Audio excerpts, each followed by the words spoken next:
College football season is here, and Week 1 has a lot of intriguing matchups. Starting with tonight, in Waco, TCU Baylor. Keys for TCU is how does Casey Patchell, how does he react in his first start on the road against a really talented team? How does he react? Which playmakers are going to step up on the outside to help replace guys like Jimmy Young and Jeremy Curley? The running back should help Casey Patchell a lot as well. That three-headed monster. You're going to see a lot of Ed Wesley, Michael Tucker, and Wayman James. But guys like Antoine Hicks and Ladarius Brown, they got to step up on the outside and help out Casey Patchell a lot. And on his defense, how do they contain Robert Griffin III but still get a pass rush to disrupt them in the back? That's one of the keys that they have to look out for tonight. Going on to Baylor, Robert Griffin III. This is his Heisman. To put his place in the Heisman, so everybody could see a great defense that they have here.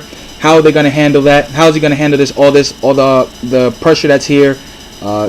TCU has a great defense, sending a lot of blitzes, so this should be it for his Heisman shot. Who's going to be that second go-to guy? They had Josh Gordon last year. They have Kendall Wright, their best receiver, but Josh Gordon, who was their second best guy, made big plays. He left the team, so they don't have a go-to guy. They don't have a second go-to receiver, just in case Wright is double teamed a lot. So who's going to be there and step up over there? And also, how does this defense, can they rattle Casey Patchell a lot with Coach Phil Bennett bringing those different schemes and then that different blitzes and zone pressures? How do they handle there? Two players to watch out for in this game is going to be Greg McCoy for TCU, the cornerback. He's going to be locked up on Kendall Wright the whole time, so that should be a really good matchup. And for Baylor, Ahmad Dixon, he's going to be the nickel back. He's going to play a little safety as well, but he's a guy who's going to help out in the run game because TCU runs a spread, so he should help out in the run game as well as covering the slot guys. I like Baylor in the upset just because of the fact Casey. I want to see how. I think it comes down to the quarterbacks in this situation. I think Robert Griffin III is going to have a breakthrough performance, and Casey Patchell will struggle a little bit, but I really like Baylor a lot. Moving on to South Florida and Notre Dame. Can B.J. Daniels in his second year in his Skip Holtz's pro style system, can he improve his accuracy and stay composed in this big time environment, big game environment at Notre Dame? Also, their running game is going to be key for them. How does Demetrius Murray and Darryl Scott, can they get enough yardage? I think they can. They're very good, talented running backs. I really think they can help out B.J. Daniels a lot. And also, who's going to step up on that outside and the receivers for South Florida? Also, can they get a pass rush to disrupt Dane Chris? And their front four should really be key for South Florida if they're trying to pull off the victory. Moving on to Notre Dame. How does Dane Chris come back from that knee injury? Will he be a little rusty? He hasn't played football in over a year. How will he react to this? How will he react to just the pressure that will be coming from the athleticism from that front four from South Florida? And can he just hit his targets right? Who other than Michael Floyd will step up at the wide receiver position? Guys like Theo Reddick or T.J. Jones, John Goodman, Deion Walker. Who's going to be that other guy? Because Michael Floyd should see a lot of double teams. And also, how do they handle on the defensive side? How do they handle the speed and athleticism of South Florida? B.J. Daniels is going to need a spy on him. I think Manti Te'o should really help out. He should be easy he'd be the guy probably at the spy with his speed, athleticism. He should be able to track down B.J. Daniels, but it's the other players on the team. How they're going to be able to handle that speed, athleticism, especially on the outside at receiver and at the running backs. I really like South Florida in this game. I think that they can pull out the victory if B.J. Daniels plays well enough. I think it's a really close game, really good high-scoring game. But I think South Florida comes into South Bend and gets the upset over Notre Dame. Moving on to Boise State. Kellen Moore, Heisman shot. This is his one Heisman moment, I think, in the beginning. Playing Georgia, playing an SEC caliber team in the Georgia Dome. How does he play? Can he bring you that breakout Heisman performance, that wow performance? I think he can. But another key is, can that offensive line protect Kellen Moore and have running lanes for Doug Martin and the other running backs on that team?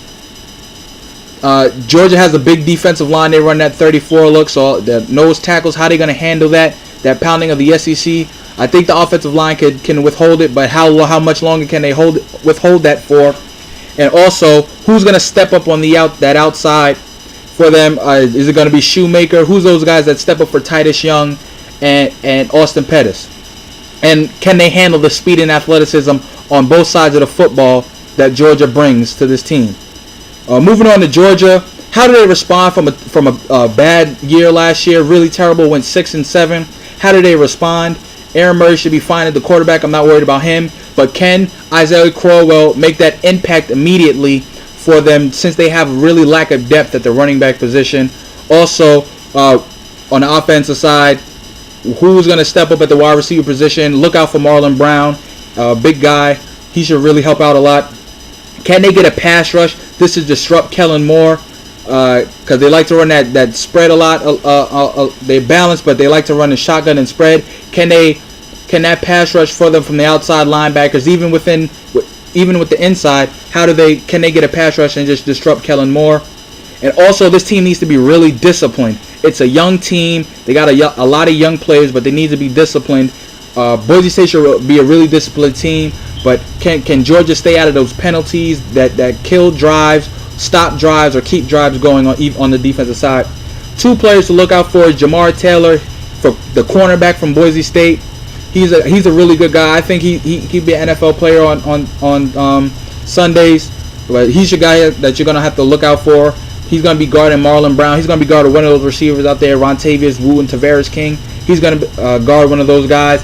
And for Georgia's Austin Charles, he's going to be a tight end. He'll slide out to the slot, probably split out wide sometimes, motion into the backfield. He's a mismatch problem for them, so watch out for him to have a big game. He's also Aaron Murray's go-to guy and safety blanket.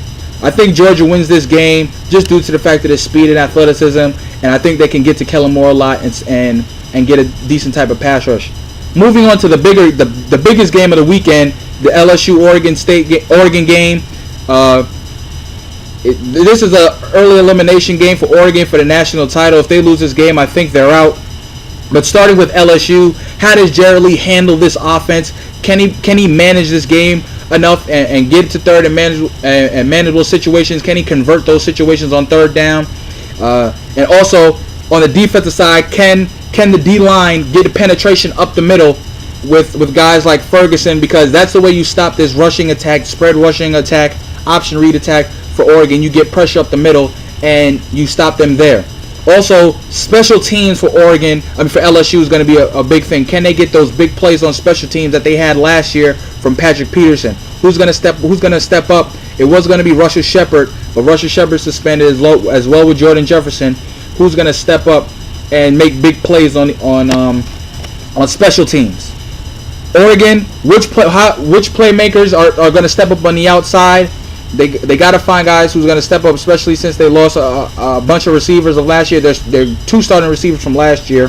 How are they going to help out? How does that offensive line protect Darren Thomas, and how do they run in that run game? And also as well, that secondary. That secondary is is going to be very, very vulnerable, even since they lost Clifford Harris, their best corner, and also special teams as well, with Cliff Harris's playmaking ability of punt returns. But I think special teams as well as with Oregon, they have Kendron Burner back there handling kicks and punts, and LaMichael James as well. This is going to be a really, really hard game.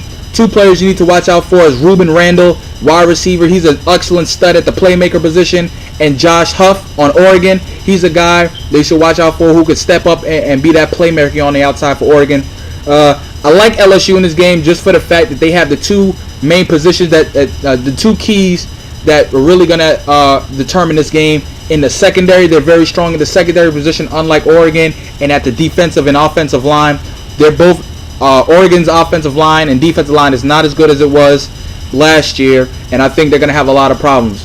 So let me know what you guys think. So I got Baylor winning tonight. I got South Florida winning. I got Georgia winning, and I got LSU winning. Let me know what you guys opinions are about this, and talk to you guys later, and leave your comments up below.